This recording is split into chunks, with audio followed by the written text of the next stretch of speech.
Hey, this is Shane at Point to the Word. This is part two of the testimony.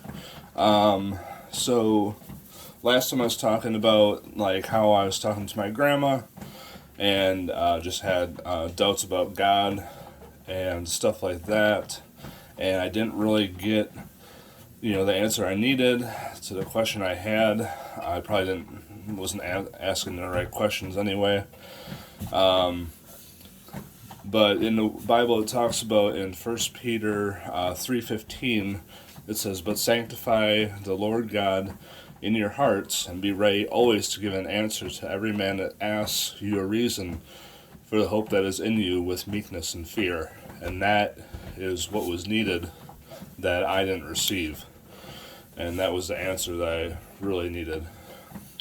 So going back in my past, I was talking about how people were, lying, having sex, drinking alcohol all the time, partying, smoking pot, and I wasn't for that lifestyle, and I wasn't doing most of those things, but again, I had this false humility, and so I was lying, and that's a deception because, I thought, oh, I'm sinless, I'm doing nothing wrong, and, here's the world, doing all these things, and I'm not partaking in that. And that's what deceived me at that point, because I was doing, sinful things, things that were wrong, like lying, being covetous, wanting other people's stuff, being absolutely prideful.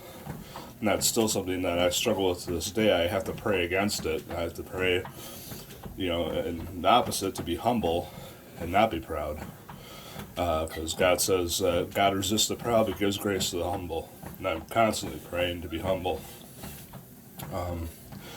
So yeah, back then I did not, I didn't want to, partake in those things. But I was still deceived. I still, in my head, I wasn't partaking in these things, but I was still sinful. I was still sinning, but I wasn't looking at myself. I was looking at others. So that was the deception with me. And going forward, like I said, I hated going to church, and I just, I'd make excuses not to go. And my grandma would ask me to go, and I would lie, and I would, say I'm not feeling good, or, just totally lying through my teeth. And I ended up not going. I just hated it. And moving forward, just my lifestyle at that point, I was obsessed with just music and, I played video games, and, that was my lifestyle. That's all I did. I just stayed up, stayed in my room. I was addicted to porn. I would constantly, like, if one day went by without me watching porn, that would be crazy. Like, that it was like a rarity that never happened. But yeah, I was just, video games, listening to music, watching porn. That was like my entire lifestyle. And just lying through my teeth whenever I could get a chance. I think another thing that really, I had like free range to get away with anything I wanted. Like, I wouldn't be punished much. I rarely got in trouble. I just had free reign. I just did whatever I wanted. There was no discipline, so I'm sure that had effect as well. So that was my lifestyle growing up. I met a girlfriend, and she was Methodist, and I, went to her church building and just, attended, because, she's my girlfriend. That's what I'm going to do. I'm just going to be nice.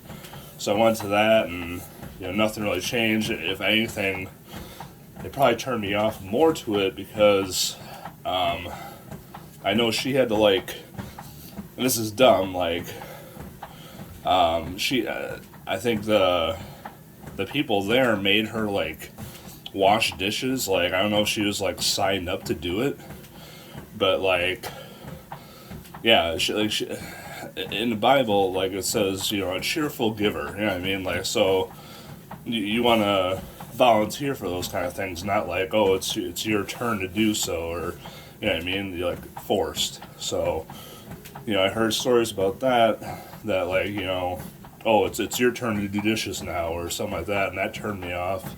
I think I was just looking for an excuse to, be upset with God or the church, and so, yeah, I was turned off against that. Moving forward, I was just, I was still in my same lifestyle, just, being childish. After I graduated, I was still at like, a dead end job, just being childish, but still partaking in the same lifestyle I've been in. I was obsessed with like, Ozzy Osbourne and like just silly things. And movies. Movies is another thing. Like, I was totally obsessed with.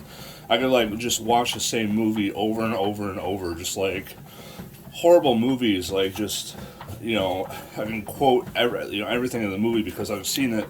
Just wasting my life away. I'm just watching the same movie, watching like comedy stand-ups. Yeah, it's like literally those 5 things: watching movies, listening to music, not hardly missing a day going without watching porn. Totally obsessed with movies and video games. That was just literally my life. Like, that's all I did.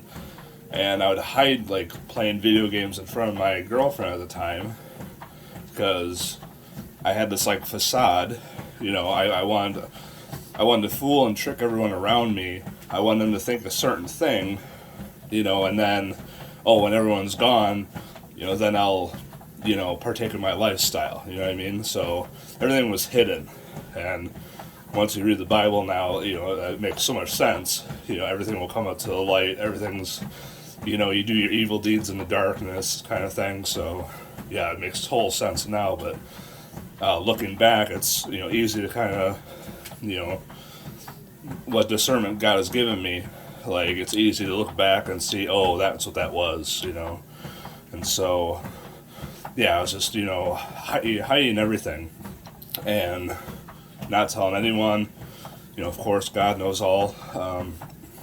It was my lifestyle, and it didn't change for years. Like, I was obsessed with all that stuff, like, just every day, and just consumed in those 5 areas. And so, yeah, I was, in a relationship for like a year, and then she ended up breaking up with me. I moved with my mom. I was probably like depressed, as I was like my first, girlfriend breakup. And mind you, like I never partook in sex or anything like that. She was a professing Christian, so she didn't want to do that, and I respected her wishes. So I still didn't do that. I wasn't drinking, I wasn't having sex. So, like I said, I keep thinking those people are, like, really bad, but, good me, I'm not doing anything. It's so silly. I'm still deceived and I'm still partaking in sin, but in my mind, it's like, oh, just little sins, So I think that'll be part 2. Have a good day.